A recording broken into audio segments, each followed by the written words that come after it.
for the finals last night? Man, you see, I know I'm a different dude. I already know. Like, I'm a different dude. Like, how some people look at it, I definitely don't look. Like, for example, if I'm LeBron James, everybody on my team has to be in shape like me. Mm-hmm. Like, or you're cheating the game. Like if I'm around LeBron James, mm-hmm. I'm doing everything you do. Other than that, then what are you doing? Like, he's an all-star every year. He's 15 years, never been hurt. Fact. He's still getting better.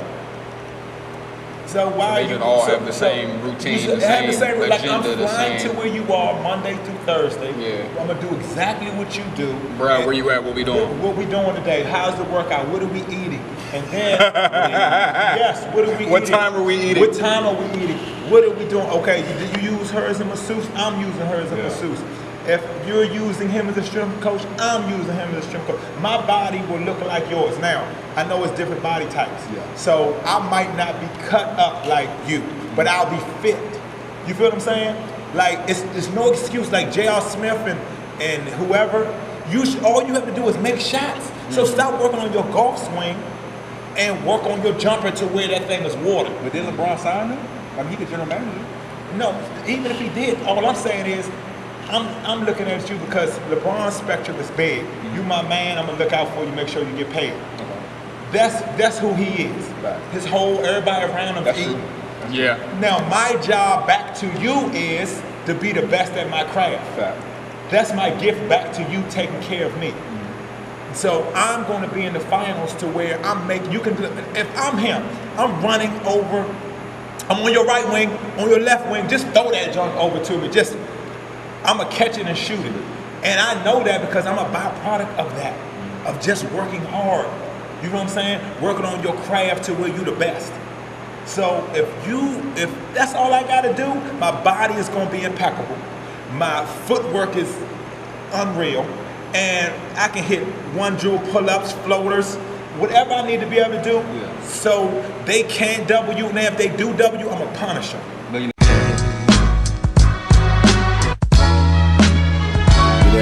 That's right. Yeah. Yo, who that? H&IC. Hey, yo. I'm sitting here, myself, Brian Inge, my cohort, Lake Bozeman. I'm sitting here with the new head coach of Bishop McNamara High School, the legendary Mr. Keith Veney. Keith, pleasure. Thank you for taking out your time, your busy schedule to sit with us. Thanks for having me. Experience in the sports industry. You're a serial entrepreneur, a great mentor, a great father, a great inspiration in our community. So we just wanted to sit here and talk to you about all the great things you're doing and get your insight on a lot of stuff that you have been doing, that you plan to do. Right. And a lot of stuff we talked about off record that we believe is really good and really needs to be put out in the forefront for the next generation. Right. So with that being said, yeah. So it's funny that you wore this today, man. But yeah, you know, our relationship started in here in Washington Bible College, getting it in, making 7 in a row, making 10 in a row before we moved to the next drill. And you know, as a lot of people in this area know, I mean, you've been with the best of the best. You've trained a lot of talent in this area and in the country as a whole, from kids that are 8 and 9 years old to some of the best NCAA players that we've seen, to some of the best NBA players that we've seen. With that type of resume, what is an NBA or a basketball great doing at a Harvard Business School? Or you just came back last week? Getting better. Because at the end of the day, for me, it's getting better. Like you said, I've been to the peak in basketball, NBA Hall of Fame's first ballot.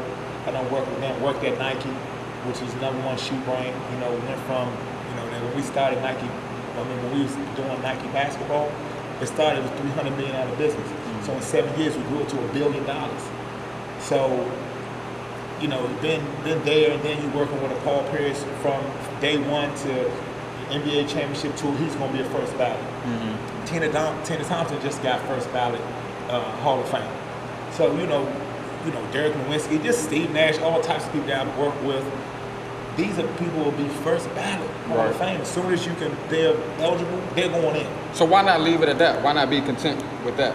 Why even get into, all right, well, let me go up to Boston and figure out what these Harvard guys are doing? Why did that even matter? Because people got to understand that sometimes you are somebody else's blessing. It's not even about me. Mm-hmm. It's the knowledge that I have to give, that I need to get, and I have an opportunity to get it, and then bring it back, and then share it with somebody like yourself and yourself. That's my job. Mm-hmm. You know what I'm saying? That's what I'm responsible for y'all. Right. Now, some of y'all gonna take it, but whatever it is, just take the meat. My father used to say that all the time. And I know y'all youngers and your pause or whatever, I know how y'all go. You know what I'm saying? But as an older person, when they say take the meat, pretty much it's like, if somebody tell you, man, get out the MF and street, you stupid MF or woody woo. At the end of the day, the message is get out the street. Mm-hmm. All the other stuff, look, man, just cut through all that. And if I'm telling you something, I'm telling you, I know you and we spoke more about it than you, but I'm gonna give you knowledge and take what you can. Mm-hmm. Take the, I'm gonna take them jewels. I'm gonna take, that's tough. I'm gonna take that. I'm gonna give you a lot, but then take what you need to apply to you. It's gonna help you be a better man, better father, better businessman, whatever it is. What are some of those jewels that you've taken away? Some of the ones that stick out the most that you've taken away from your experience being there. Oh man, winner takes all. They're extremists. They're elitists. And what I've learned is, we did a little case study. Like if you Jay-Z and you Diddy, and I'm sitting in on your conversation. So your conversation might be like, hey Puff, listen, I'm about to buy this island, and then I'm gonna buy this island for wifey, for Beyonce. And you're like, man, you think Cassie might want something like that? And then I'm gonna go ahead and get that yacht with the boat that come through it, and then I'm gonna buy me like 10 McDonald's and da-da-da-da-da. And Puff like, oh, for real? Well, look, you know what, let's just go and have, you buy 10, I buy 10, and I'm a spectator. I'm gonna be like this, man, these jokers arrogant as a mother. But in essence, that's their normal. Mm-hmm. So they ain't talking about nothing that's not normal to them. Mm-hmm. But if somebody's not on their level, you're arrogant. So my whole thing is this: you can't share everything with everybody because they will never get it. Mm-hmm. And now, when I learned at Harvard, that's what like sometimes you'll talk to people, and I learned that people they'll rationalize their behavior to be okay. So they'll be like, for example, let's just say 80% of black women are overweight. We'll say, oh, I know somebody who ain't. What does that got to do with it? Don't change the You're facts. giving me opinions, and I'm giving you facts. Mm-hmm. Like, a fact is, 8 out of 10 women, African-American women are overweight. Mm-hmm. And you say, well, my cousin ain't. What is that? See, as opposed to arguing with that person, man, listen, I ain't even got, and it ain't even arrogant. It's just like, I ain't got time. That's too much energy. Mm-hmm. It's too much energy to be going back and forth over a debate that you'll never get it. Mm-hmm. And that's what, with them, that's how the conversations are. Like one dude on this side of me in class speaks 4 languages, he speaks 3. I'm sitting there like this. I speak, what we say, Ebonics? Speak Ebonics and English. You feel what I'm saying?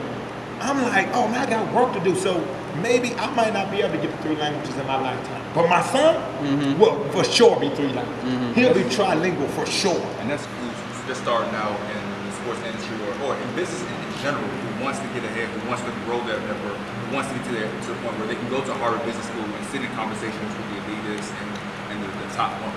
How can what do they need to do to get to that level when they say that they don't have the resources to begin with, but they have the drive, they have change circles. They need to change circles. So if you're the smartest person in your circle, change circles. So my whole thing is this: see, people, and a lot of NBA players do this. They're around people that say, "Oh, Slim, you tough. No, you can't even go left."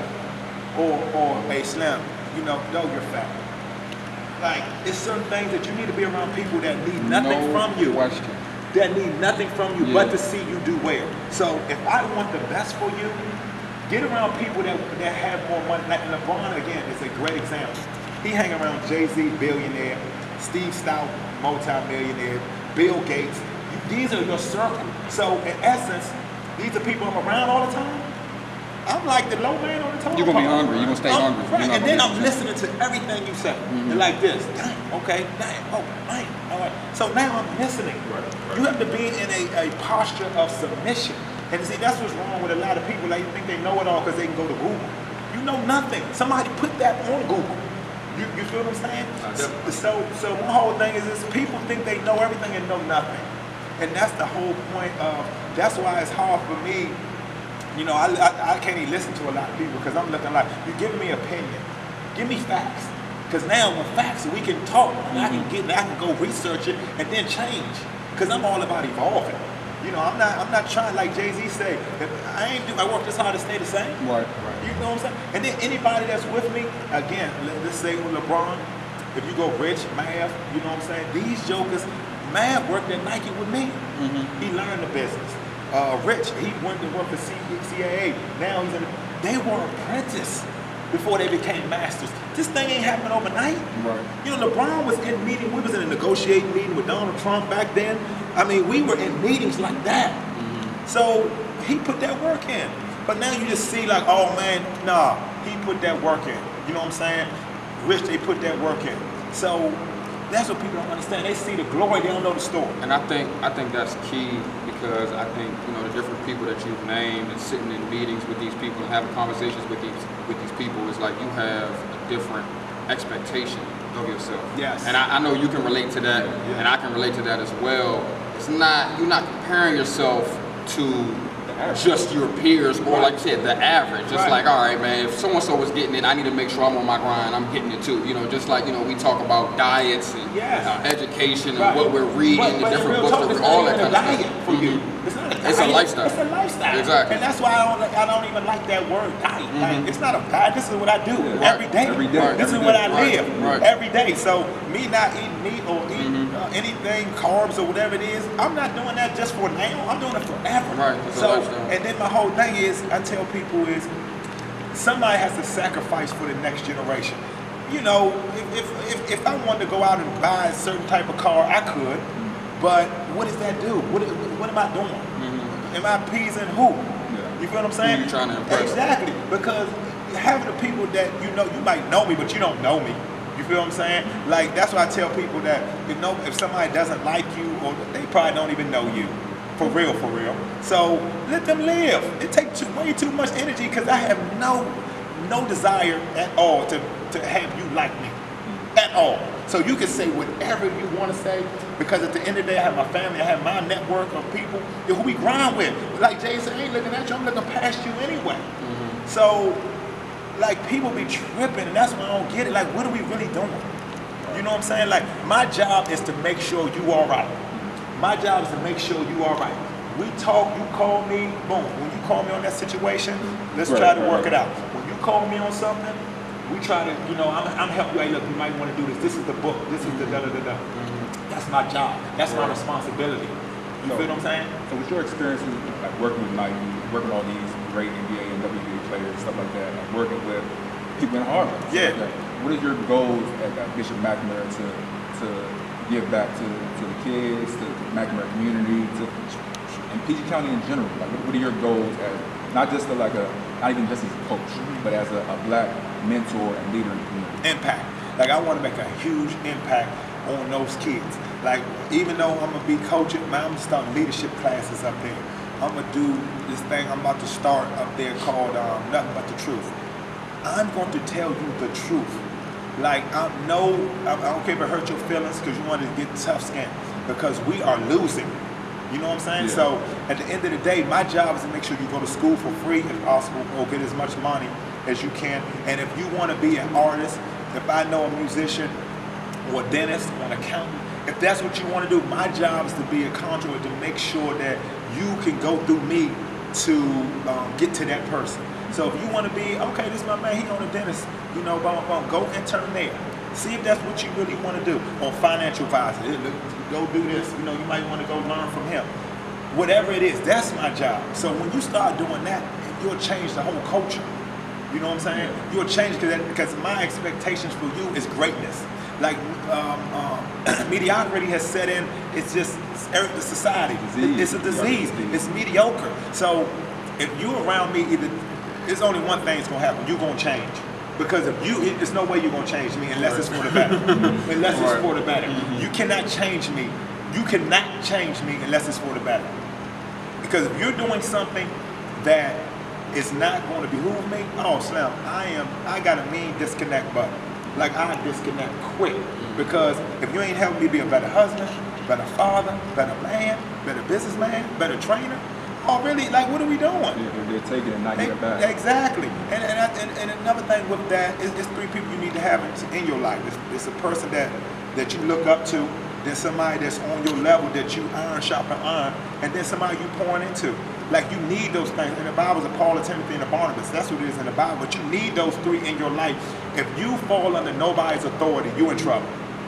Because if you're leaning on your understanding, Slim, you're going to lose. Exactly. You feel what I'm saying? Agreed. So you need those three people in your life. You have to have it to be great.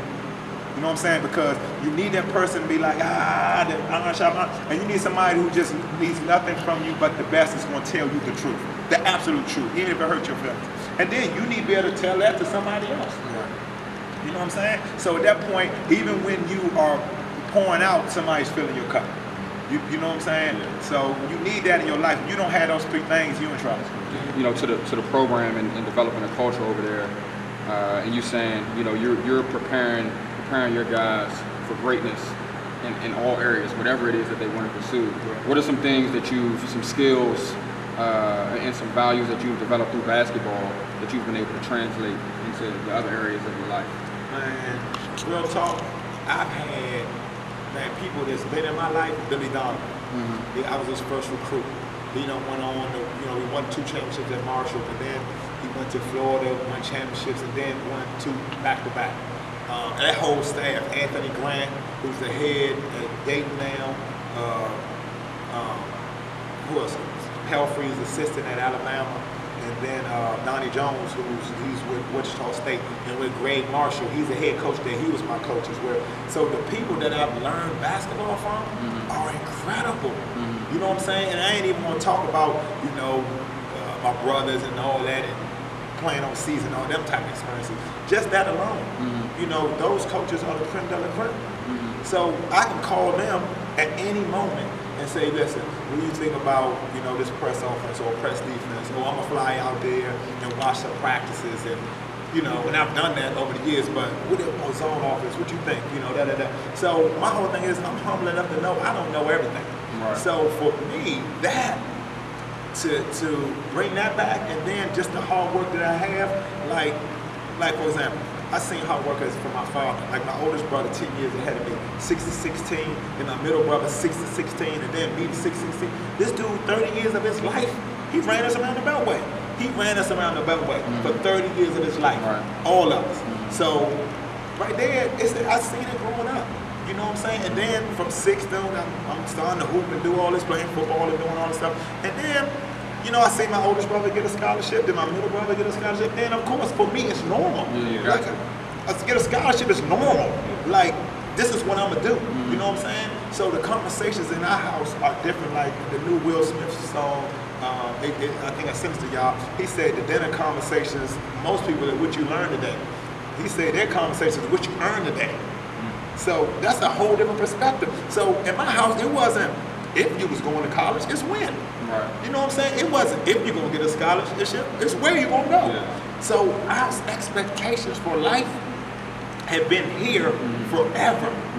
You feel what I'm saying? So that's what I'm going to bring to McNamara and any other kid that I train is, it's not if something happened, it's when. Right. It's not if I do it, it's when I do it. And so the winter championship, it's not if, it's when. You know what I'm saying? So that's my mentality, because everything that I've set out to do, I've done. You know what I'm saying? So that becomes your norm. I think a widespread thing where, all right, anybody that I've dealt with has that type of liberty to call me and come to my practice. And I think that's something that, a lot of guys, even my age or younger, it's like, man, you got to be a good dude. Like, you got to develop and grow relationships. Don't think just because, that dude was your teammate or that coach that was the 4th string coach on your high school varsity team that is now, the head coach at, some high major somewhere, that he's gonna, look out for you just because y'all had that connection. Nah, what is your relationship with that person? Right. And that's what I be telling these kids now. Like, I still do the AAU thing. I tell them, like, yeah, all right, you pretty good, pretty good, but, and some kids we spoke about, if you being a jerk to some people, you people take notice. They Yes. remember that. Yes. You know what I'm saying? Yes. If you're a class clown, people remember that. Yes. So now, like when you need them, or when they need, well, they needed you, or they wanted to help you, you weren't really doing everything you were supposed to do. But now you need them. It's kind of like, well, I remember I tried to offer you help, but you didn't want my help. Exactly. You weren't receptive to it. So now, what makes me think you've changed? Exactly. So leading into this, like with you being, like I said, a great leader, and this is something that we talk about often, like what's going on in the climate of America right now. You got a lot of social injustice wars, a lot of things being talked about with police brutality, things like that. So with you, like being one of the at the very top of our leadership chain, how, like, what would be your advice to a kid or someone like myself? How can we protect these kids from the world? You see what's going on with Sterling Brown, who played with the Bucks, and they you know what I'm saying, they tased that man, put their foot in his ankle, and talking all this trash till they found out, oh, he was the Bucks. We might get in trouble, man. So how can we first, one, protect these kids, and two, how can we continue to make change and make the world a better place? Educate is the key. So with educate, you gotta educate. With that, then you evolve, and then you empower. So that's when I'm gonna speak. Those are things I do. Once you educate somebody on what's going on. So when I say that, bring cops in to your kids, and a cop will tell you. And this is why I tell people, talk to cops. They will tell you straight up that we're profiling you. You know what I'm saying? So you can't, if you think you're going to do, just remember this, even Kaepernick, free speech, right? Free speech ain't free. Like, and I tell people all day, And free speech costs. it costs you. That thing is cost. It's going to cost you. And I tell people too, people want to do things, they want to be like, man, free and cheap. Free and cheap is expensive. You feel what I'm saying? And that's why I tell people, like, people want stuff for free and all that. So let's say, for example, the run and shoot. Everybody want to come for free or they want to come for cheap. Then all of a sudden there's no run and shoot. Right. You're killing us. You are killing us. Pay the $65 or whatever it is a month so we can have a place to do what we need to do. So we can almost make a farm system out of what we need to do, put people here. So we should almost be putting, all right, we all trainers and be like, I'm putting you at Ireton and I'm putting you at this school and I'm putting you at that school. And then colleges come in, we should have a showcase, oh man, you can go D2, D3. We should own it. You know what I'm saying? We should own it. So that's what the education part, but when you educate somebody, like telling them like cops are looking like this. So don't dress like a suspect, dress like a prospect. So if they telling you that, then maybe you should now, it ain't right. But my whole point is, they looking at you and you look a certain way, then you scare me. Right. You feel what I'm saying? So we can choose to say, I'm gonna keep doing me, and we keep losing. You feel what I'm saying? Or change. You know what I'm saying? For example, for me, now again, this is me. My objective is I have to get home. The main objective is to get home. I gotta get home. I have homes, I have a wife, and I have kids. And I love my life. So I can shut up for that. I can say, yes sir, check my car, dude, I'm sorry, I apologize. I'm humble, I'm so sorry. I can do that for them. You feel what I'm saying? Because at the end of the day, if I'm not home, if I'm not there, we lose homes. Well, they not lose homes because they got life insurance and stuff, but I ain't there to lead my family. You know what I'm saying? To make the sacrifices so my kids can do what they need to do to keep the Veney name going, the legacy. You feel what I'm saying? So at the end of the day, the education, the Evolve understands that it's bigger than you. You feel what I'm saying? I have to be here as long as the Lord allows me to change my 2 kids' life, my wife's life. You feel what I'm saying? I have to be there because I'm the head of the household. You understand? So that's when the education comes in. Oh, you know what? Or I might not go there. I might not need to go there. You know, especially at this time. You know what I'm saying? Yeah. Or they going like that over there, for example. There might be a little racist over there. Then why are you going? Why are you going? Like my whole thing is this: if they don't want you over there, why go there? But we like them out going wherever. Right. Why? Why?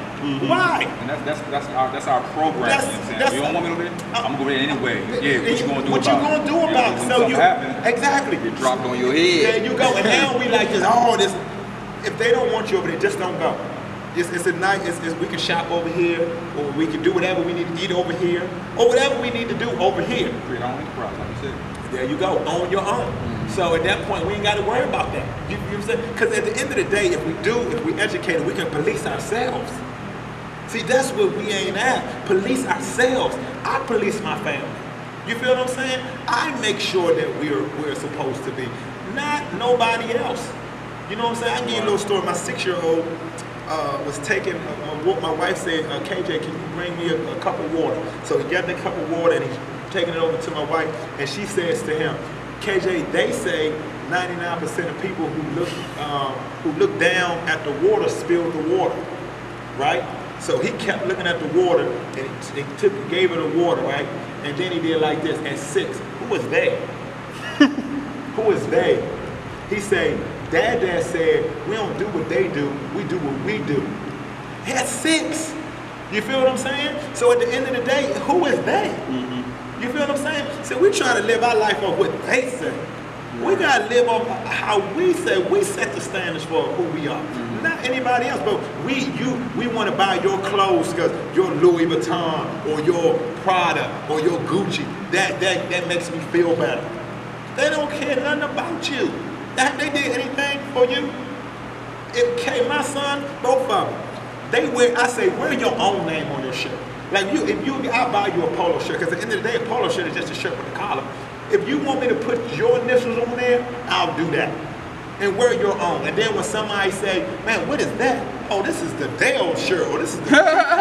And own it. And own it. You feel what I'm saying? But when you can walk in that type of power, then at the end of the day, nobody can touch you. You feel what I'm saying? Because at the end of the day, you cool with not going over there where they might do something to you. You feel what I'm saying? So that's where the power comes from. So I educated you. Now you will evolve, you will change. Okay. You ready for me? So Keith, before we get out of here, man, like what is one thing or a few things that you want to leave in the minds of the viewer of important things that they need to think of going forward when they try to change their lives or they want to make a good impact on themselves, their family, and the next person? Be obsessed. Only be around people like-minded.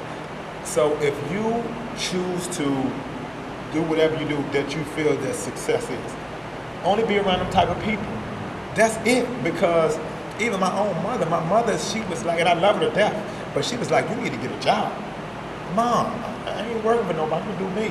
Mom. You know what I'm saying? But you gotta understand her. Mom, you know, but she's coming from a different she's coming from a different time frame. Like we in a different era now. It's a little different now. Exactly. So with that, you know, I love you and I respect you as my mom because you've done an incredible job by us. You know what I'm saying? And she's contributed to the development into where you are as a person now. But now it's just like, all right, Mom, I'm taking the baton. Yes. And I'm running with this joint now. Exactly. Just let me, I got it. Just have my back. Yeah, I got it. Just be supportive. And then, like when I say sometimes being supportive, sometimes, because things get rough, especially as an entrepreneur, things get rough. You know, sometimes, you see, like somebody can say, she got game. It went from 9 teams to 130 now, the biggest high school tournament in the world. Girls too, the biggest one in the world, right? But you don't know, we started with 8 teams.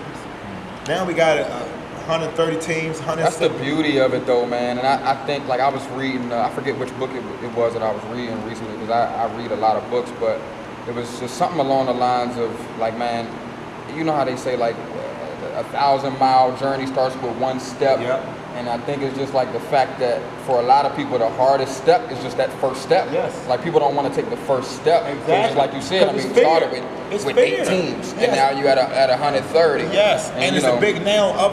Other brands like Nike and Adidas, they're like, just don't run your event on these days because they don't want to compete. You feel what I'm saying? So when you look at that, you're just like, oh, I see.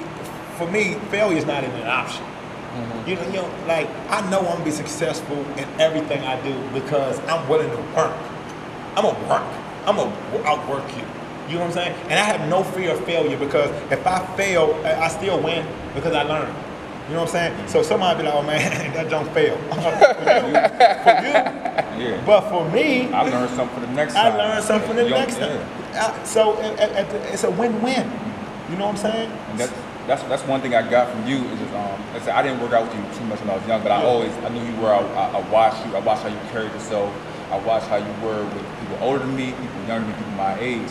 And one thing I always got from you was that, like I said, you were always knowledgeable. You always had something smart to say. You always had something that I'm like, dang, maybe I should have worked around him more because I could pick up on these jewels. Right. And you spoke about like how you're gonna outwork people, or how the thing, say you may not win financially, but you learn a lesson. And that's that's one lesson. That's something I got from me. The things that we're doing right now with the Safe Space and the SBCT, CCS, and stuff that I'm doing with DMVD and AAU, stuff like that. It's just like I'm never gonna lose because I'm either going to achieve my goal or I'm gonna learn from it. Yeah. And then I'm gonna achieve it. And you're gonna achieve your goal. So almost it's like this. It's not if, it's when. It's when. You feel what I'm saying? And so when you adopt that mentality, you're gonna be all right. You know what I'm saying? You're gonna be all right because at the end of the day, you'll always win because people are so scared. People like, for example, I know people that take down likes or take down pictures off IG that don't get enough likes. Yeah. You telling me you letting somebody else determine your success? Right. So if I don't get a certain amount of likes, this picture is not good? Are you serious? It's no way in the world you'll run my life. Ever. You know what I'm saying? And there's like other people, and this is what people say, like my wife is almost my judge. Like I need, like I get these accolades, you know, Hall of Fame this, you know, award this. Man, I gotta come home, still wash the dishes, still put my little man to sleep, still take my other one to college visits. That's my judge, not these people in the street. And my wife needs to be able to say, hey, listen, man, this dude vicious. You feel what I'm saying? And turning them into wins, you know, applying that hard work and that grind, you know, and that work ethic into things. You know, those type of things I feel like those are mentalities that we develop as hoopers, you know, throughout the years that, you know, if you apply that to whatever else it is that you're doing, whether it's you coaching, whether it's you doing some entrepreneurial ventures that you're into, it's just like, man, if you apply those same things into those other areas of your life, I mean, you're bound to be successful, find success in it. And I think, you know, that's just something that applies to all hoopers and all athletes. And it's just like, man, little do you know, you're cultivating the right mentality to be a boss. It's like the same kind of stuff that they say about, you know, different drug lords and some of the greatest, you know, or most notorious kingpins that we've seen in American history. It's just like, man, you know, they'll say, you know, they'll arrest them and the story will go somewhere like, you know, oh, if such and such, you know, was turned down a different type of path when he was younger, maybe he would have been, you know, one of the most successful, you know, people on Wall Street or something like that. But I think that applies to basketball. It's just like, man, there's so many youngins that have come out of this area that, you know, they've been great hoopers and they've developed, you know, their game by being disciplined, by getting in the lab, by, you know, maybe being sorry and being, you know, last man on the bench when they were 10, but now they, you know, a junior in high school and they top 10 in the country because they were, you know, dedicated and devoted.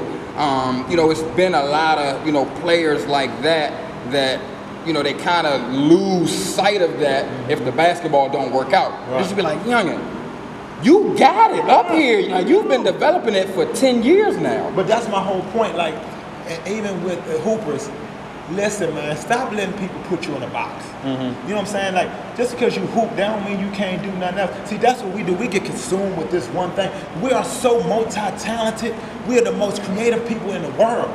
So with that, though, you can hoop, because even if you're working out smart and working hard and smart, that you can only work out 2 hours a day. And really, if you're going at your optimal level. Going hard. If you're going hard, then other than that, you can't get, other than that, you're just going through the motions. So if you get, just say you lift 45 minutes, then you run hills or track or whatever, and then you train. All right, say you did 3 hours. Let's say you did but 45, right? And you did 3 hours out of the day. Now go read for an hour. And then go intern with something that you might like do. If you just say you like cooking. Go find a chef, man. Can I just follow you around? Or can I just pick your brain? You know what I'm saying? Like, it's so many hours in a day to be great. So, but we want to play video games and all that type of stuff. Like, we're losing. You feel what I'm saying? Like, that's why everything has to be done in decency and order. You feel what I'm saying? Like, we have to have order and structure. Like, we fight discipline, but once we get it, that's when we really do our best. We excel with it. And that should sound like a lot. Like, what you mean? If I just worked out, I gotta go read and then go intern with somebody? That sounds like a lot. But it's just like, dude, that's what it takes. Like, do you want to be great or not? Like, we spoke about it at the Sports and Business Career Transition. Like, we're so conditioned to work hard on one thing. So once we start trying to diversify and do other things, we'll be successful in those too, because we have that work ethic. We've cultivated that because we have that in us. We just have to keep getting better, keep growing. Like you said, trying to empower the next person, empower ourselves. So, like I said, before we get out of here, I'm Brian Inge. I'm sitting here with Blake Bozeman, with the great Keith Veney, and we just hope you guys took something from his message. Really, a lot of gems that we've been talking about, a lot of good points, and a lot of things that can be used in your everyday life. So, again, thank you again, sir. Thank you for having me. Pleasure having you. Sure, my pleasure. See, this has been Safe Space. See you guys next time.